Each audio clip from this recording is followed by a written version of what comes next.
Hi students, we're going to take a look today at the Egypt and the Suez Canal to look at our final lesson on imperialism. So the Ottoman Empire controlled the northern part of Africa, all of Egypt, as well as some of the Middle East, and then up above on the northern part of the Mediterranean or southern Egypt, okay? So as the Ottoman Empire declines, Egypt is able to gain independence, but as they're working for it, other countries come back and push them back down because they've been weakened by imperialism. So we're going to study how that happened as the Suez Canal was being created. Here's an illustration of the Suez Canal being created.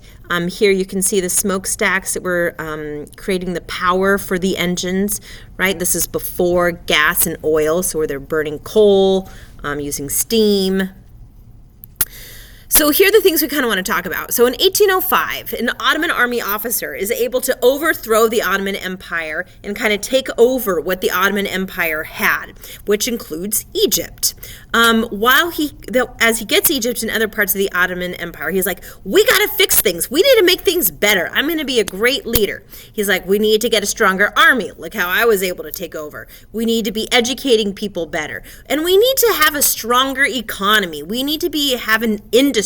We need to be making things like textiles and ships that we can sell to other places. So as they were working on this, building all these ships and building this industry, Egypt started to produce quite a bit. Well, in 1854, this French guy comes in, Ferdinand de Lesseps, and he's like, I think we need to build the Suez Canal. I have lots of money, and I would like to pay, and I would like your workers, and we're going to dig.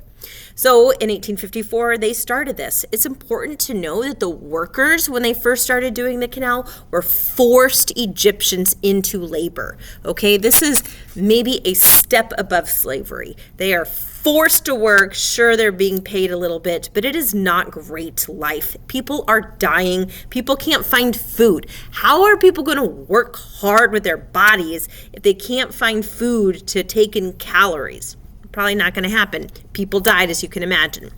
In addition to that, once that happened, other folks came in and Europeans came in with that picture we just saw. They had steam shovels that were working above ground to get some of the rock down to be able to build the canal. So steam shovels to cut the rock out from on land. And then they had dredges, which is like a large shovel that goes down. This is my water level.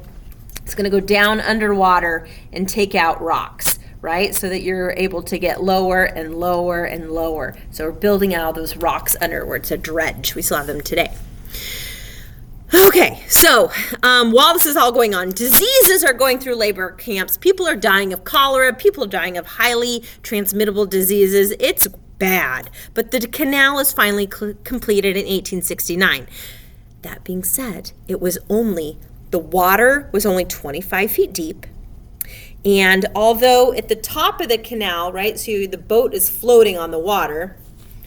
Okay, if my hand is the boat and this is the water level, up here at the top of the boats, at the top it was about 110 feet wide, but it gets narrow, right? So on the water level, it's only 75 feet wide. That means your ships have to be real narrow if they're going to be able to go side by side. They have to be like 35 feet wide or less. Otherwise, they're going to hit each other and hit the sides of the canal. It was not great, okay? But it was done. In 1875, the British interest increased as a route to its valuable colony of India. They called India the jewel of the British crown. And so Britain then bought all of these shares in Egypt's canal. So it's like they part-owned the company because it was so important to them to have that waterway so they could get the things from India over to Europe and sell it to Europeans. Okay, so the United Kingdom really wanted control, so they bought all these shares, and they're having control of it. Well, the Egyptian army is finally revolting against all this foreign influence. We've had the Ottomans, we've had other people coming in. Now it's the 1880s, where finally should be free, and the United Kingdom, British has come in again, and there's this big fight. However, Egypt did not win. They did gain independence, quote independence, but they were a British protectorate, which essentially means it was still imperialism with indirect rule.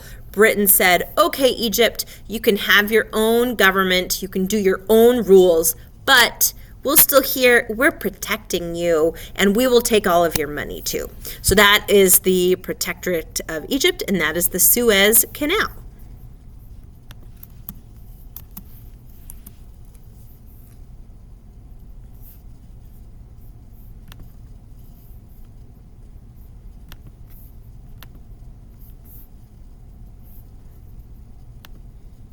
Oh my God, did it not work? Jesus.